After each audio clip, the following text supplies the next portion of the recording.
आइए दोस्तों, कोरोना को लेकर 10 बड़े अपडेट आपको बताते हैं आज के। सबसे पहले भारत के आंकड़ों की अगर बात करें तो कोरोना वायरस अपडेट्स के तहत आपको बता दूं कि कोविड-19 के 64,000 से ज्यादा नए मामले देखे गए पिछले 24 घंटों के दौरान। और भारत में दोस्तों कुल मामलों की संख्या बढ़कर 24 लाख के पार पहुंच चुकी है। एग्जैक्ट आंकड़ों की अगर बात करें तो भारत में कुल संक्रमित केस 24,61,000 हो चुके हैं, जिनमें से 6,61,000 एक्टिव केस हैं, जबकि 17,51,000 से ज्यादा लोग ठीक हो चुके हैं। वहीं टोटल जान जाने वाले लोगों की संख्या 48,040 से ऊपर पहुंच चुकी है। ये तो रहा भारत का कोरोना का संपूर्ण आंकड़ा। वहीं कुछ राज्यों की अगर बात करें तो सबसे ज्यादा केस महाराष्ट्र राज्य में चल रहे हैं 5,60,000, तमिलनाडु में 3,20,000, आंध्र प्रदेश में 2,64,000, कर्नाटक में 2,32,000, दिल्ली में 1,49,000, उत्तर प्रदेश में 1,40,000 और पश्चिम बंगाल में 1,07,000 से ज्यादा मामले चल रहे हैं। आइए अब नजर डालते हैं कोरोना से जुड़ी कुछ बड़ी खबरों में, जहां प्रमुख अपडेट्स आपको बताएंगे। 10 बड़ी खबरें। पहली खबर आप देख सकते हैं कि अब सिर व पेट दर्द होना भी कोरोना के लक्षण हो सकते हैं। वायरस के रंग ढंग में बदलाव का संकेत दे रहे हैं मरीज। जी हाँ दोस्तों, कोरोना के मरीजों में लगातार लक्षण बदल रहे हैं। इसका असर धनबाद में भी दिखाई दिया। अब संक्रमित मरीज सिर दर्द के साथ साथ पेट दर्द की शिकायत भी कर रहे हैं। पिछले 9 दिनों में 1 से 9 अगस्त तक की बात की जाए तो झारखंड राज्य के धनबाद में ऐसे केस देखे गए दोस्तों 600 से ज्यादा संक्रमित, जिसमें लगभग 35% ऐसे संक्रमित मरीज हैं जिन्हें सिर दर्द की भी शिकायत है। वहीं 19% मरीज पेट दर्द की समस्या को लेकर भी अस्पताल पहुंचे थे और जब उनका कोविड टेस्ट किया गया तो वो संक्रमित पाए गए। ऐसे में बड़े बड़े डॉक्टर और एक्सपर्ट ये अनुमान भी लगा रहे हैं कि कोरोना वायरस अपने लक्षणों को बदल रहा है, यानी कि कोरोना के लक्षणों में सिम्टम्स में अब सर दर्द होना और पेट दर्द होना भी शामिल हो सकता है। हालांकि देखते हैं WHO की तरफ से इस पर और क्या नया बयान आता है, मैं आपको अपडेट बताता रहूंगा। फ्लोरिडा विश्वविद्यालय के वैज्ञानिकों का वायरस पर एक चौंकाने वाला खुलासा भी सामने देखने को मिला। वो क्या, तो आइए मैं आपको बताता हूँ। दरअसल हवा में कोरोना वायरस की मौजूदगी को लेकर विश्व स्वास्थ्य संगठन से लेकर वैज्ञानिकों ने कई खुलासे किए, परंतु किसी ने नहीं बताया दोस्तों कि हवा में जेनेटिक मटेरियल के साथ ही वायरस भी जिंदा रहता है। वहीं दूसरी ओर यूनिवर्सिटी ऑफ फ्लोरिडा के वैज्ञानिकों को अस्पताल में भर्ती कोरोना मरीजों से 7 से 16 फुट की दूरी पर एरोसोल में मौजूद जिंदा वायरस को आइसोलेट करने में कामयाबी मिली है। और ऐसे में वैज्ञानिकों ने सोशल डिस्टेंसिंग के नियमों में बदलाव की भी सलाह दी है। जी हाँ, वैज्ञानिकों के मुताबिक 1 लीटर हवा में वायरस के 74 से ज्यादा कण मौजूद होने की संभावना होती है। जहाँ वेंटिलेशन यानी कि झरोखा नहीं होते हैं, वहाँ पर हवा में वायरस बड़ी संख्या में मिल सकते हैं। इसीलिए जो मकान खुले हैं उनमें वायरस से संक्रमित होने की संख्या कम रहती है, यानी कि जिनमें हवा पास होने की वेंटिलेशन वगैरह की सुविधा होती है ना,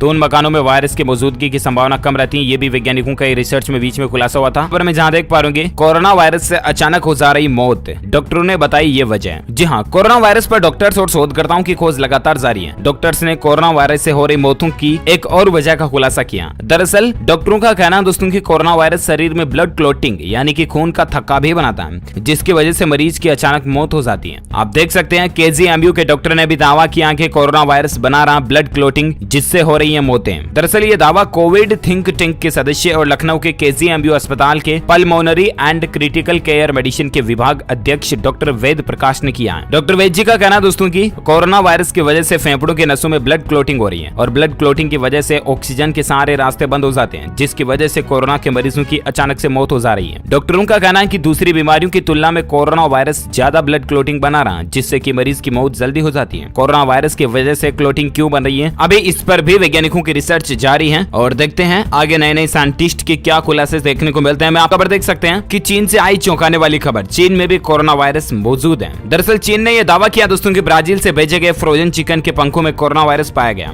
दरअसल चीन के शहर शेनज़ेन के लोकल डिजीज कंट्रोल ने ब्राजील से भेजे गए फ्रोजन चिकन का सैंपल लिया था और नियमित जांच के बाद सैंपल रिपोर्ट आई तो पता चला कि फ्रोजन चिकन के विंग्स में यानी कि पंखों में कोरोना वायरस पाया गया। और उसके बाद चीन ने तो यहाँ तक भी कह दिया कि ब्राजील से आने वाली चिकन को ना खाएं क्योंकि उसमें कोरोना वायरस है। ब्राजील की मुर्गियां जो है वो कोरोना संक्रमित हैं, ये भी कहना रहा चीन का। साथ ही खबर देख पा रहे होंगे दोस्तों के उत्तर प्रदेश के गाजियाबाद के पूर्व सांसद सुरेंद्र प्रकाश गोयल का भी निधन हो चुका है। वो भी कोरोना से पीड़ित थे। गाजियाबाद के पूर्व सांसद और कांग्रेस के वरिष्ठ नेताओं में शुमार सुरेंद्र प्रकाश गोयल का शुक्रवार को निधन हो गया। कोरोना संक्रमण के बाद वह पिछले 15 दिनों से दिल्ली के गंगाराम अस्पताल में भर्ती थे। उनके निधन की पुष्टि उनके पुत्र सुशांत गोयल ने की है। निधन की खबर मिलते ही कांग्रेसी नेताओं में शोक की लहर दौड़ गई है। स्वास्थ्य विभाग के मुताबिक 20 जुलाई को पूर्व सांसद की कोरोना जांच कराई गई तो संक्रमण की पुष्टि हुई। उनका शुरू में होम आइसोलेशन में ही उपचार किया गया। हालात बिगड़ने पर 2 अगस्त को नगर विधायक एवं स्वास्थ्य राज्य मंत्री अतुल गर्ग की सिफारिश पर उन्हें दिल्ली के गंगाराम हॉस्पिटल में भर्ती कराया गया था और इसके बाद 75 वर्षीय सुरेंद्र गोयल जी का निधन हो चुका है। साथ ही खबर है दोस्तों की स्पुतनिक 5 वैक्सीन के ऐलान के बीच बड़ा दावा निकल कर आ रहा है। 6 साल से कोरोना टीके की तैयारी कर रहा था रूस। जी हाँ, यकीन नहीं होगा आपको भी, लेकिन ये हकीकत है दोस्तों। बिना सारे परीक्षण किए वैक्सीन बनाने के दावों के बीच रूस ने यह दावा किया कि वह 6 साल से कोरोना के टीके की तैयारी में जुटा था।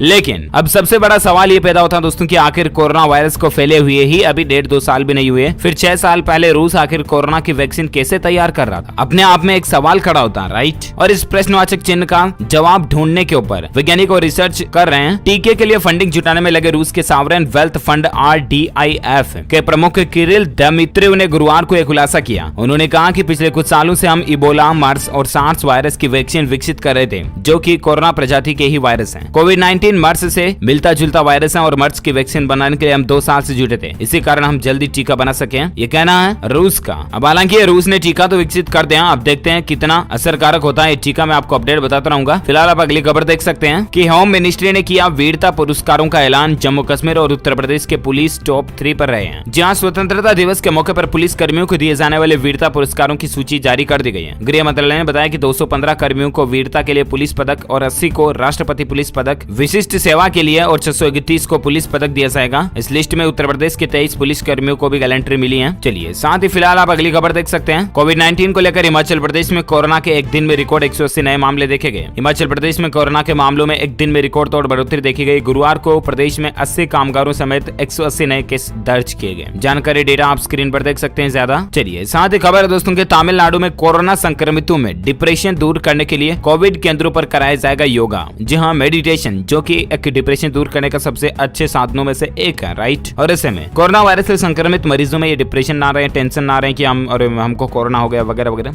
इसीलिए इस अवसाद को दूर करने के लिए तमिलनाडु सरकार ने योगा का सहारा लिया है और राज्य के विभिन्न केंद्रों पर कोरोना वायरस रोगियों के उपचार के एक भाग के रूप में योग थेरेपी का उपयोग किया जा रहा है। दरअसल संक्रमित लोगों में से कुछ में आत्महत्या की प्रवृत्ति भी है। इस कारण उनका अवसाद यानी कि डिप्रेशन दुख दूर करने के लिए योग का इस्तेमाल किया जा रहा है, मेडिटेशन का, है ना? ये अच्छी बात है। चलिए साथ ही अपडेट देख पा रहे कि चीन के दावे पर WHO का जवाब देखिए जरा। फ्रोजन चिकन से कोरोना संक्रमण फैलने का कोई भी सबूत दिखाई नहीं दे रहा। हाल ही में आपको बताया 1-2 दिन से चीन ये दावा कर रहा है कि फ्रोजन चिकन जो ब्राजील से आ रहा उसमें कोरोना वायरस संक्रमित पाए गए हैं। लेकिन अब इस पर विश्व स्वास्थ्य संगठन यानी कि WHO ने चीन के उस दावे को खारिज कर दिया जिसमें उसने ब्राजील से भेजे गए फ्रोजन चिकन विंग्स के कोरोना संक्रमित पाए जाने की बात कही थी। WHO ने कहा दोस्तों कि अभी तक पैक्ड या फ्रोजन फूड के लिए कोरोना संक्रमण फैलने के कोई भी सबूत नहीं है, इसलिए लोगों को इसे इस्तेमाल करने से नहीं डरना चाहिए। चीन ने पहले बीते हफ्ते में ही दावा किया था कि यंताई शहर में इक्वाडोर से भेजी गई समुद्री झींगा मछली भी संक्रमित पाई गई थी। हालांकि इसके स्पष्ट सबूत अभी तक भी साझा नहीं किए गए और ऐसे में देखिए आप चीन का साफ साफ झूठ यहीं पर नजर आ रहा। WHO मना कर रहा और चीन कह रहा कि नहीं ये होता है, WHO कह रहा कि नहीं होता, इससे संक्रमित। साफ साफ बात है कि चीन झूठ बोल रहा है ना। अच्छा, और एक खबर देख सकते हैं कि कोरोना वैक्सीन बनाने में हुए नियमों के उल्लंघन के विरोध में रूस के टॉप डॉक्टर ने इस्तीफा भी दिया।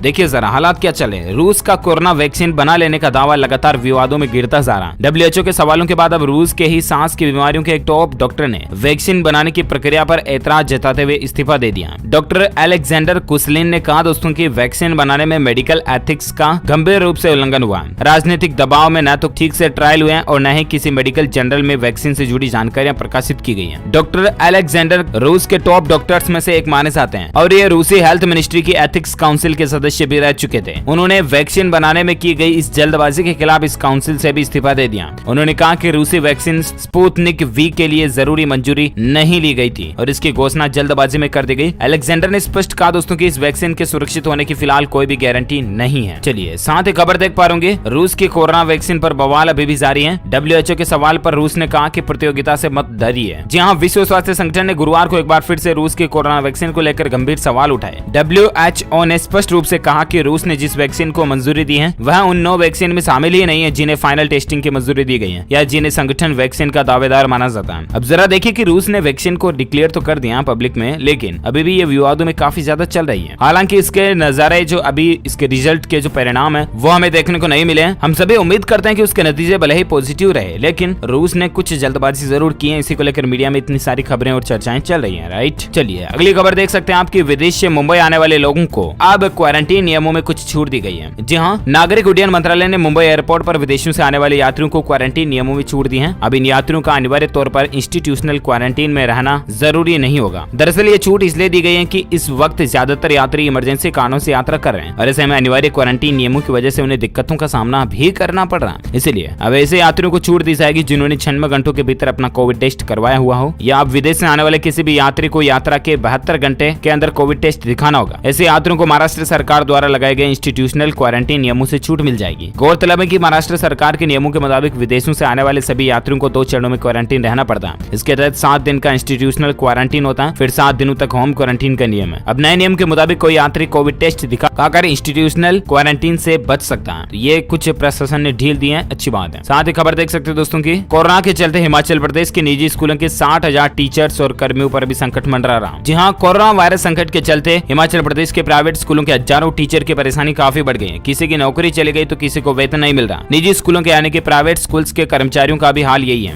हजारों शिक्षक बिना सैलरी के ही काम कर रहे हैं। टीचर बच्चों को ऑनलाइन पढ़ा रहे हैं, होमवर्क से लेकर असाइनमेंट और पेपर चेक कर रहे हैं। कुछ स्कूल सैलरी दे रहे हैं तो कई स्कूलों ने वेतन में कटौती कर दी है। जो स्कूल रेगुलर सैलरी दे रहे हैं उनकी संख्या बहुत कम है। नौकरी के डर से टीचर बोलते भी नहीं है। और हालात और आलम क्या चल रहे हैं आपको बताऊंगा। हिमाचल का ही ठेका नहीं दोस्तों, कई राज्यों में देश के अभी यही हालात है। प्राइवेट स्कूल वाले जो अपनी मनमानी कर रहे हैं, टीचर्स को बुला जरूर लेते हैं, ऑफिस स्टाफ काम उनसे करवा लेते हैं, लेकिन सैलरी उनको प्रॉपर या पूरी नहीं दे रहे हैं। तो ये बिल्कुल गलत है। टीचर्स के साथ में जो नाइंसाफी देखने को मिल रही है, जरूर सरकार को इस पर कोई कदम उठाना चाहिए और एक्शन लेना चाहिए। यही हालात दोस्तों टीचर का ही जरूरी नहीं, दूसरी प्राइवेट सेक्टर की नौकरियों में भी हमें देखने को मिल रहा है। कई सारी कंपनीज बंद पड़ी है जिनमें कर्मचारी काम पर नहीं जा पा रहे, छुट्टी पर हैं या जहाँ भी रहे हैं, कुछ तो उनके सैलरी में दिक्कत आ रही है। तो सरकार को जरूर इस पर अपना कुछ डिसीजन निर्णय लेना चाहिए, है ना। और इसके साथ ही अगर आपको ये वीडियो अच्छा लगा दोस्तों तो इसे लाइक करना, ज्यादा से ज्यादा अपने दोस्तों के साथ फेसबुक और व्हाट्सएप पर शेयर भी करना।